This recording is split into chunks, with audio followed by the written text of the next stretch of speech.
Hey everyone, Michelle Seidling here with another episode of Food Experience Unplugged. Today we'll explore the mind body spirit connection to whole life wellness. Here to help us do that is Kelli Calabrese, a fitness, nutrition, wellness, and lifestyle coach for over 34 years. Kelli is a clinical exercise physiologist, a certified nutrition specialist, and also a certified divorce coach. She's a 3-time best-selling author and has appeared on all the major networks and spoken on stages internationally. This podcast is available on multiple platforms, including YouTube, Apple Podcasts, Spotify, and others. Please be sure to subscribe on your favorite podcast platform to be informed as new episodes become available. If you enjoyed today's episode or any of our episodes, please rate and review the podcast on your favorite platform. As always, check out our website at foodexperienceunplugged.com for some resources as you begin your health journey. Kelli Calabrese, welcome to Food Experience Unplugged. Oh, thank you so much, Michelle. It is my absolute pleasure and joy to be here. Oh, well, it is a pleasure having you as a fitness expert, a nutrition expert, a wellness expert, a life coach. So many titles and so much experience. We are so happy to have you here today. Will you take a moment to introduce yourself and tell us what brought you to this point in your life and career and why these areas of expertise? Yes, I would love that. What I discovered is we do things to move away from pain and to move towards pleasure. So the pain for me that I realized at 13 years old when I wrote in my diary, I will be an exercise therapist, was that I had a really strong family history of heart disease, diabetes, obesity, stroke, alcoholism, and smoking. And I just looked at all that and said, "Ooh, I don't want anything to do with that." And the flip side was I was so happy when I was running, dancing, jumping, swimming, cheerleading, softball. I mean, anything that I felt this endorphin rush. And I was like, this is amazing. What do people not get about this? And so I went on this journey and I had to wait until I was 17 to get certified. And then I went to college and I got 3 degrees and clinical exercise physiologist, and was so thankful to launch my career in the health club industry where I quickly became a partner, and this was in New Jersey, opened up 4 fitness centers, was managing about 9 corporate fitness centers for companies like Calvin Klein, BMW, Verizon.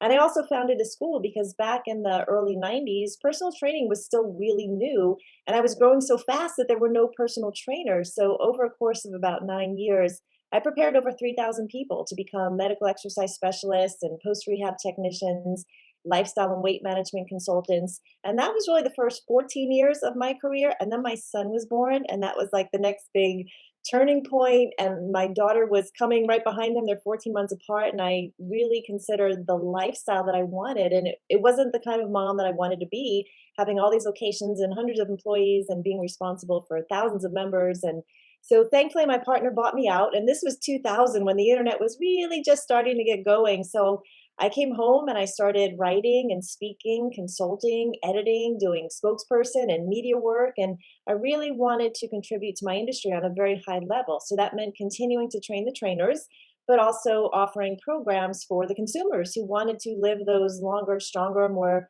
vibrant, energetic years. And this went on, for maybe the next 6 or so years. And then I consider the next turning point when my family relocated from New Jersey to Dallas. And then I started doing fitness boot camps because I wanted to stay in the trenches a little bit because I did love it. And that connected me to this new community. And I got involved with a nutrition company, became an executive there. So offered solutions for weight loss and energy, performance and healthy aging. And then the next big turning point for me was when my husband of 25 years came home and said, my commitment to our marriage is zero. And he left. And so that Oh, really floored me and made me reevaluate, everything that was going on in my life. And still, I wake up every day so committed to help people be well and walk in divine health. But what I added to that after having gone through such an emotional challenge was now I also do relationship coaching. So I did get certified as a divorce coach. So really looking at a holistic approach to the spirit, the mind, and the body, all working synergistically together for whole body wellness. Oh my goodness, that is amazing. So many different avenues and trajectories, and it's just kind of all comes together in one area to really serve and to really help a lot of people. That is amazing, Kelly. Thank you. It Yeah. has been a blessing. I mean, I've written several best-selling books. I've spoken on stages internationally. I've been on all the major networks. I mean, I've edited our industry's leading magazine. It all comes out of my passion just to help people be well. I hate sickness. I hate disease. I hate divorce. I mean, I just hate all the things that are awful, and I want people to be well. And so much of it is a choice. Like 95% of it is a choice. Absolutely. Now, what was that you mentioned even at 13, you kind of really had in mind the health profession and really drive. What was that what generated that spark, you think, toward that, and what kept it going? Yet some of it is I believe that when people are born, they have a purpose and a plan, and there's something that's put on their heart. There's some desire that even in childhood, you're aware of it. So, my parents were very hardworking, blue collar workers. My dad worked for the city of New York, plus he had a construction company, plus they had delis and restaurants and pizza. So it was all work. We grew up working in the family businesses. So any opportunity I got to exercise, I mean, that was my outlet. That was my happy time. When I got to go to, that 2 hours of dancing class a week, I just loved it. And so I moved towards that, and I knew it made me feel good. And I love to stretch and get my heart pounding and ride my bicycle. So for me, it was just really natural. It seemed like this was something that I don't know if I could say I could control it in my life, but when I looked at other things, like I don't know if I could be a financial advisor. There doesn't seem to be a whole lot of predictability about the stock market or, whatever. This was just what I felt like I was designed for and really drawn towards. I had a heart for it. Oh my goodness, that is amazing. I just love that, and that continues to drive you even today with all of your different endeavors. Absolutely. I wake up every day feeling like I am only just beginning. I mean, I'm in my 50s now, and I feel like I'm in my 30s, and my energy, my desire, my commitment, my passion is higher than it has ever been. Amazing. Now, your big take is that connection, mind, body, spirit. Will you tell us a little bit about that and how those are all interconnected in your view? Yeah, so I did start out training people when I was 17, and my talent was in the physical. But what I quickly realized is if I could get to spend 30 minutes or an hour with someone helping them to improve their physical body, it started to affect them mentally as well. I remember my very first client, he was a big time New York attorney, and I mean, he would walk in and you could just feel the energy of the intensity of this man, and he was just so intense. And over time, he started to soften, and he would say to me, Kelly, my kids even like me better. My wife is just commenting on how much more calm I am. And even my employees are noticing a difference and it's changing what's happening professionally. So I just saw if I could touch them physically, that it would go out to other areas of their life. And so then I started to look at the mental part as well. So it started physical. And then I realized, well, it's connected to how we think because, what we believe, what we think is how we act, and that becomes the actions, which become the habits, which become the identity. And the identity part does back up to the spiritual part. And I've been on a spiritual journey for a long time. But when my divorce came, that I just was not prepared for. Even though, I've been doing 30 years of personal development and coaching, it was the thing that really took me out and got me to a place where I had to look at, who am I and how I show up in the world connected. So I identified as a wife. That was important to me. That was one of my highest values as a mom at a stage where my kids were going off to college. And I was, that was all shifting. Now I'm an empty nester and they don't need me the way that they did. And, the neighborhood I lived in. And, so I really had to reevaluate who am I? And it was a spirit, mind, body. So it wasn't that the body comes first and then the mind and then the spirit. It really works all together and you can't separate them. They all go together. So if someone, for example, is physically ill, their body's in pain, they're inflamed, they've got headaches, whatever it is difficult to have a good mental attitude and to connect to a higher power, a God, when the physical is bad. It's not impossible, but that's what I find. But when you're strong spiritually, it makes all the other things better. Your healing gets better, your mental attitude gets better, your body gets better. So when I work with my clients, we work on all three. Okay. Now, how did you shift? Mentioned, at the time of your divorce, you had identified it as a wife. That was, who you were. How did you kind of make that shift so that, your identity as in your many roles, how does that remain intact as you kind of adjust to different situations, such as with your divorce? Yeah, what I realized is that everything here is really temporary. So in a moment, your title as a wife could be gone. In a moment, your title as a mom, could be completely changed. So everything here is really, really temporary. So I had to realize that I need to be whole as a person. And for me, my wholeness comes through God. So anything in the world can totally go away. The greatest desire that every human that has breath has is to be unconditionally loved. And there is not one other person on this planet who can completely give you that. So, not a husband. And that's why community is so important. So, we have girlfriends, we have, mentors, we have coworkers, because together we get pieces from everyone. So, we have that friend that, if we want to have fun, that they are the funny friend and we go out with them, or if we really need some good wisdom, we've got that friend who's really wise. So, we can get 100% from God, but people we can get bits and pieces from. So if you're relying on a spouse to fill your every need, it's just never going to happen. So that the highest need of being loved unconditionally for me can only come from God. And if I can be whole with him, then now I can bring something really amazing out in the world. So I'm not looking for someone to make me feel loved or to make me laugh or, all of that just really becomes a bonus. And because I'm now filled with such joy, that's the energy and that's the vibration that I can bring out to the world. That's what I can give to people because I'm filled with it. And I also attract other high level vibrational people like that, because the lowest level is victim. And I was there for a while. I mean, if you heard my story, you would say, like a lot of people, they deserve to feel like a victim. And I just decided I wasn't going to live there. I was there for a little while. I was bitter. I mean, I had to work through, all the unforgiveness and the bitterness because you have a choice. You can stay stuck in depression and anger and, deep sadness, or you can decide to do something amazing. And for me, it was, connecting with God that really was the final healing. I had to do the deep work myself if I was not going to repeat the same things and get to a higher level of living. I love that.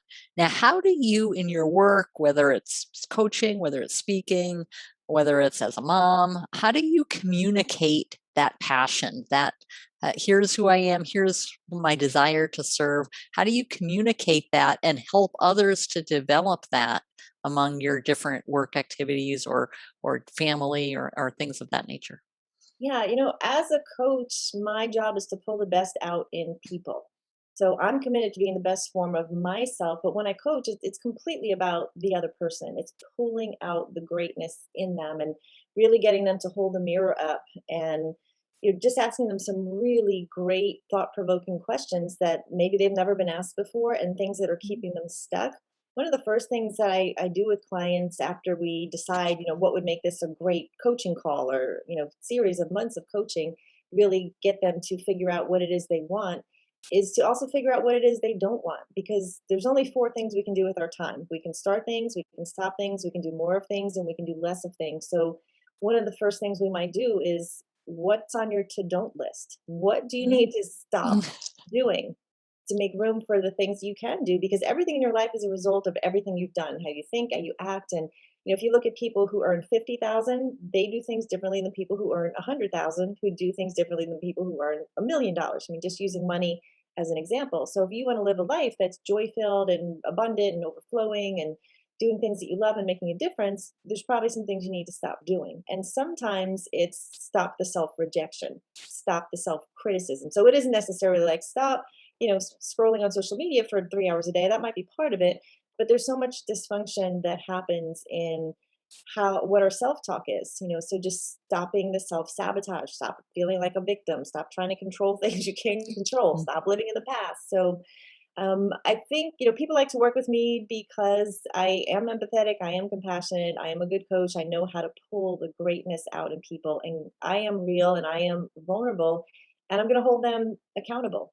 So that's really my job as a coach. When I'm consulting, it's a little bit different. You're wearing two hats. You're a coach and a consultant. So, for example, with the divorce coaching, I'm pulling things out of them, but sometimes I also need to give them some information and some guidance and some understanding. So I wear both hats, but yeah, I think people are attracted to working with me because I do have the expertise, I have the experience, I've been doing it so long, and I'm effective. I help move them from the place of stuck to where they want to go. Oh, I love that. Okay, so let's talk a little bit about moving from that place of stuck Yeah. to wherever, whatever their goals may be. How do you mentioned, what's on your to don't list thing, covering that area, but how do you move from that position of of stuck to a life that is filled with that joy and with those the focus on your goals? Yeah. Well, I don't like to spend a lot of time with people digging up the past, but typically there's something that they're holding on to, some belief. And a lot of times it's attached to unforgiveness. And I know it's not a popular topic, or yeah, unforgiveness, because we're not taught it. We don't like the idea of forgiving for so many reasons, but even just forgiving themselves for whatever failure they may have felt or felt guilty about or shame about or rejected about, if we can get that right, that's another good place to start, because when people are not forgiving themselves, they're burying things, they're minimizing things, they're rationalizing things. It's just all this dysfunction that's surrounded around unforgiveness. I feel like a failure. Finding that thing and then just forgiving yourself for it. It's in the past. Mhm. And that just peels back so many layers and gives people so much hope. So we might go down that journey of what is it that you need to forgive, because we all have things. We're human. We've all done things that we maybe wish didn't go down that way, that we're holding our feet to the fire. Another place that really moves the needle is gratitude. And Mm. it's a superpower, literally. So getting people to journal gratitude. So it might start out really mechanical, like, well, I've got a pen, I'm thankful for that, or I took my vitamins today, and that's all good. Those are small little steps in the right direction. But eventually to get a place where you're like, wow, nobody had the day that I had today. I got to talk to Michelle and be on this amazing show. And what happens is you start going through your day looking for things to be grateful for that you can write in your journal at night. And it's just a shift. And it comes down to a universal principle of sowing and reaping. So what you plant, you're eventually going to harvest. So if you're so grateful for what you have now, then more is coming. It's just how it works. Versus if you are like, oh, the house is falling apart and my car's not paid for and the kids are off track, and be grateful that you have kids. How many people don't have kids? And so finding something to be grateful for is really a superpower. And then Mm. eventually we get to a point where we can start to visualize this amazing future, because you need to start to have something to move towards. And most people don't. I mean, less than 2% of people write goals down. So, really taking the time to just soak in what I call heaven. I mean, I have people imagine what heaven would be like. Like if you were in heaven and you could just, go there and soak in all that goodness. What do you think is possible for your life? How can you take that and imagine contributing, imagine the legacy you would leave, imagine doing things that are meaningful every single day? What could that look like there's desires on your heart that are good. What if you started moving towards them, and then we can work backwards from there? If that looks like owning a company or starting an orphanage, or being able to prepay your kids college and their weddings, and whatever's on your heart, how do you make that vivid? I'm a big Mm. believer in vision boards. So how do you make it visual? Put it on a board, and then you tell people about it, and then you get really vulnerable about it, and you just start to imagine this victory and live as if that's already your present tense reality. So I do a lot with vision casting with them. So yeah, those are just some of the pieces. Yeah. Oh my goodness, that is amazing. And I can see in your discussion too, that connection, that mind body spirit connection is just permeated throughout all of this work. There's not really a dissection, if you will, between among the three choices. So that is fantastic. Now, considering that you talk about like a garden of wellness, Can you talk a little bit about what that is and how that's integrated among all of this mind body spirit connection and thought processes? Yeah, so I remember when I took my first college wellness class and they show you this wheel and there's all these spokes and it's like physical and financial and relational and professional and all the different areas, spiritual. And they had us have all these lines on these spokes. On the outside was a 10, that was the goal. And then the center was really like a zero. And you had to rate, where are you physically, financially, professionally, relationally, socially, spiritually? And, it's not a 10, I don't think for anyone all the way around, but some things are better than others. So maybe in one season, physically, you're on it, you're just committed and you're running after it, but your relationships aren't great, and professionally is not great, and maybe spiritually is in the middle. And so it's working on all of those gardens because sometimes in life we are thrown into one of those areas unexpectedly or predictably or by choice. And we're meant to go deep in that. So whether it's the physical health where you had some health scare and now you're like, okay, I'm going to listen to everything. I'm going to do all the things I'm supposed to do.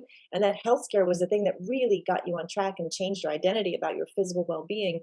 But maybe other areas are falling apart. So we, as a coach, we look at all of them and then ask them to decide, choose one that you really want to work on. Because one of the things that I noticed early on was people will come in, they're like, I'm going to quit smoking, I'm going to stop drinking, I'm going to start exercising. That doesn't, your brain can't do all of that. So start easy, start somewhere. And there's going to be one of them most people are probably pretty strong in because that's how they're wired. Maybe it's finances. They've always been good about a budget and saving and investing, and they've created wealth. But again, relationships aren't great. Their health is not great. So looking at every garden, because people identify success in the world, however they might do that, but there might be a lot of lack in another area. So where Mm. do people want to start investing? And we will invest our time, our talents, our resources, our money in the things that we see value. So look at your bank account, look at your calendar, see how you spend your 24 hours. That's what you value. So are you spending it playing video games and online shopping or gossiping, whatever? Or I mean, today will never happen again. Like this is it. We only get the present. There's nothing we can do about the past. The future, we're just not guaranteed. We can plan for it to be amazing, but we're not guaranteed any of it. So this is all that we get this moment, this day. How do I want to invest? How do I want to spend it so that I can have the outcomes that I want? You've probably heard people say that, being fit is hard, but so is being obese. Being broke is hard, but, so is creating wealth. You just kind of choose your hard. And ultimately, when it's your identity, it doesn't become hard. So, for example, using health again, I grew up in the Northeast, New York, and we rarely ate out. The town I lived in didn't have a lot of restaurants. And if when we got our report cards, quarterly, my parents would take us out for, Chinese or whatever. It was a big deal. Now, I mean, we moved to the South, and 15 years ago, there were like 30 restaurants in our town, and most are fast food. And it's just the culture. I mean, everyone's just going through the drive-thru. So when you identify as someone who goes through the drive-through, that's who you are. That's what you do. I Mm. never go through the drive-through. I enjoy eating out, healthy food, a nice restaurant, of course, once in a while. But I don't identify with someone who goes through the drive-through. It's just not who I am. And other people, it's just natural.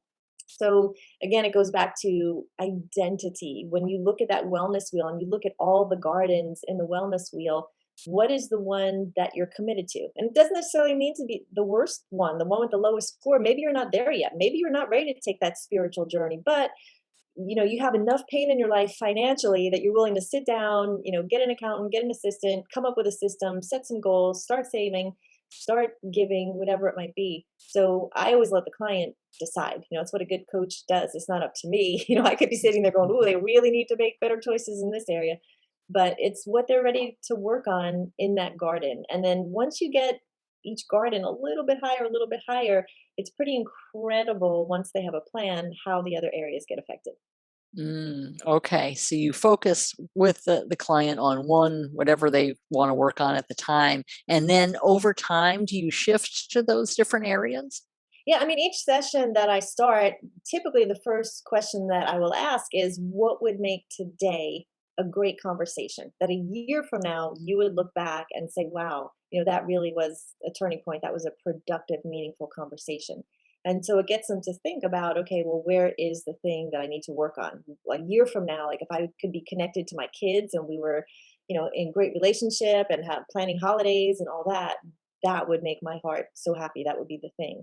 So that's a place to start with them. But yeah, it's not for me to tell someone you really need to get your, your money in order. You're about to die. You better start working on your heart. And Mm, so yeah, I have a way, just as a coach, being empathetic and sympathetic and just holding their feet to the fire sometimes where mm. they're not willing to.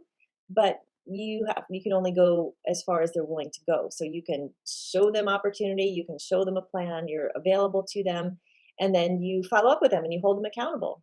For example, I have a coaching call after this, and she is an older woman and she has some regrets in her life. And I asked her, would you be willing to write a eulogy? And she said Mm. yes. So that'll be one of the first things that we talk about. Did you write that eulogy? And, would you be willing to share it with me? And I actually sent her mine. That's an exercise that I have done. And so I like to walk the talk as well. Oh, absolutely. Now, you mentioned with the eulogy as one example, but do you have other success stories, if you will, about how people have started with something and really shifted in their mind, their body, their spirit to really feel that joy and that vibrance that you communicate? Absolutely. Yeah, one of my first, it was really a almost divorce coaching client. So my heart is always, if it's possible and healthy, to save a marriage. If someone is in that stage of, separation and pre-divorce, but not divorced yet. And so this woman came to me and she was like, I can't even stand to be in the room with him. Like we're in separate bedrooms. I like his voice, his hair, like everything about. And so I'm like, okay, can we work on you? And so I'm like, look, don't even worry about him. Don't just you. What can we work on you? And so we started to do that. And through, a series of coaching, she realized some things that she needed to personally work on. And she just started to have, make some changes and have this piece about herself. And then he got in some counseling sessions as well. And now I see their pictures on social media. I'm like, oh, look at them. Like they're so in love. This is about 3 years ago now. They're just, you can see the love that they have for each other. I mean, every picture they're like cheek to cheek, and it's just it's beautiful. But yeah, that's one of the stories that I'm just so happy about, and the joy that she has, and the anger that's gone, and she's just so confident in herself, and I love that. One of the things that I help women do is to really become more bold, because especially those, and 50% of first marriages end up in divorce. So a lot of women, will have some relationship story. But when there's a breakup, if they were the ones to leave, there's a lot of shame and rejection that goes along with that, because you broke up a family. I mean, that's a big Mm. deal. If you were left, you feel rejected. So rejection is a huge, huge deal. So again, if you leave, you feel shame and guilt. If you were left, you feel rejected. So I help them to really deal with that, because rejection is a part of life. It's just normal, it's natural, but we're not really trained how to be resilient. So we get knocked down 10 times, we have to get up 11. And the more that I work with people, the less they fall. They don't fall as long, as hard, as fast. They're able to identify what it is and get back up. There's things in life that are hard. I mean, you get that phone call, or the child gets ill, whatever. There's an accident, there's a layoff. There's hard things in life. You don't get the job, you get rejected. But we have to learn how to be resilient and get back Mm. up again. So I teach women like that boldness. So the fear is what comes in and paralyzes them and gets them stuck and gets them believing lies. I'm not good enough. I'm not worthy. I'm unlovable. I'm not smart enough. Especially in divorce, where women may have been home for 20 years and now they're like, I don't have any skills. How am I going to get a job? What am I going to do? I'm going to work at McDonald's. And so just building up their value and their courage and having small successes stacked upon each other eventually become big, beautiful things. I love that. And I love how you talked about resilience. Now, after they're making and setting and achieving these goals, how do you keep that going so that, when things happen in your life, you're not knocked down perhaps as much as you would have been prior? Is there a way to really build on that strength and keep that going?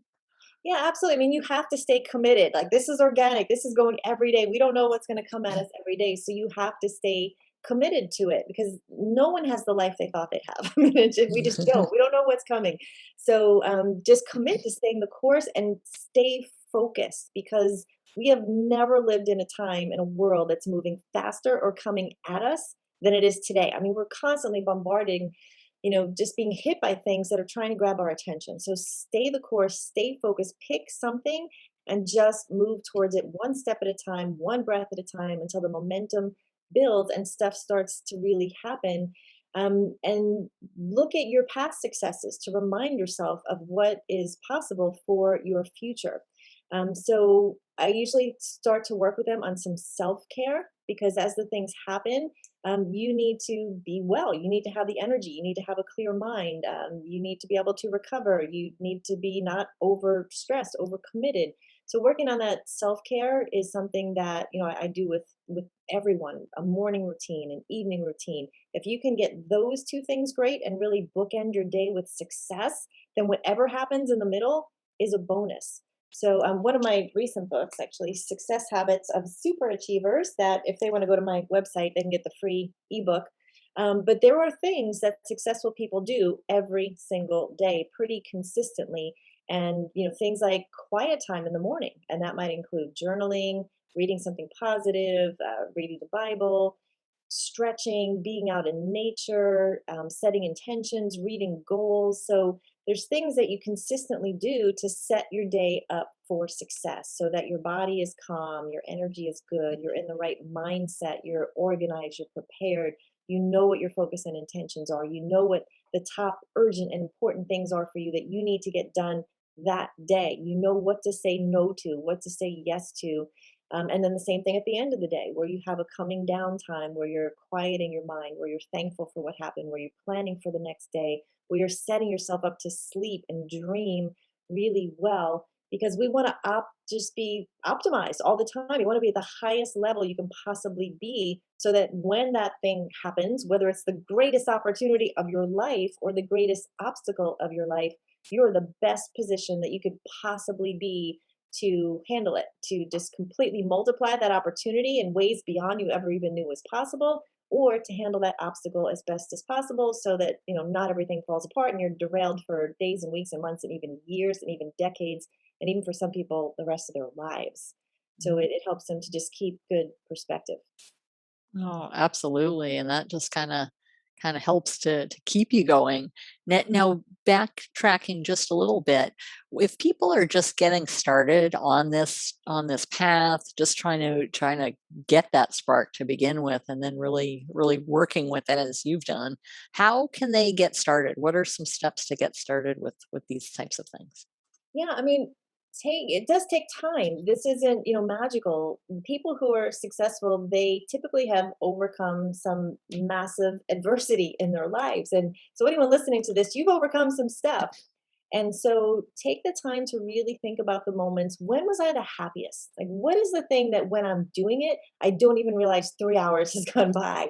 What is it that gives me joy that when I do it, I'm like, wow, this is incredible. And then how can I do more of that? How can I take that and do something that I can take my passion along with purpose and create profit from it? So that's really the sweet spot where you can live in the place where there's something that you're good at, there's something you're passionate about, there's something that gives you just deep purpose in your life, and there's profit attached to it as well. And it may or may not be money. It's not always money. The profit may come, in a different way, and that's okay. But really think about, what is it that makes me happy? What gives me energy instead of what sucks the energy out of me? And there's so many different assessments that people can do, like strengths finders and disc profiles and omni profile. There's all these different assessments to really see if you don't know what are my strengths? What am I good at? What brings me joy? How am I wired?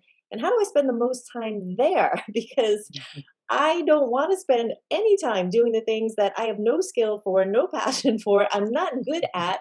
I would much rather, hire someone to do that because it's such a blessing to give someone a job doing what their passion is and what they're good at. And why would I want to spend the rest of my life trying to be good at, let's say, bookkeeping when that is not my thing? So, what am I happy about? What gives me energy? What am I willing to commit to is another thing because we can say, yeah, I'm gonna, go on the diet, whatever, but then, 3 days later we're eating cheesecake and drinking beer and whatever. So am I really deeply committed to making the change happen? And that's where the visualization comes in. When you see yourself, the size and the fitness level and the energy and sleeping the way that you would like to, when you see yourself being able to give and donate, or you see yourself in the most loving relationships, that's when the commitment really happens And then you have to figure out a plan to get there. What are the steps? And that's where what do I need to do more of, less of, stop and start comes in with your time. But I always like to do the heart connection first. So not just what's in my head, like what should I do, or what am I trained to do, or what's the family business, but really, like, why am I here on the planet? It's the connection between my heart and my head that I want to make come together. So it does take doing a deep dive and really looking at where does the change need to happen. And maybe you need to get a mentor, maybe you need to find someone who's doing what you already want to do at a higher level than you are, and you can seek their counsel. Maybe you need therapy because you've just been stuck somewhere for so long, believing the wrong things, and your life is passing you by, and you've got to overcome something that was traumatic or difficult for you that you just have not had the skills to do. Because again, everything in our life right now is based on the skills and the thinking that we Mm. have. And people who do great things in life, they've done something differently. They found someone ahead of them who was doing it, who they modeled, and they got wise counsel and they followed through. Right now, we do need some more information if we, aren't getting the results we want. But we have to do something with the information because we can all Google, we can watch YouTube, we can get the information, but then are you going to do something about it? Are you going to have the Mhm. confidence, the courage, the boldness to really do it? I love that.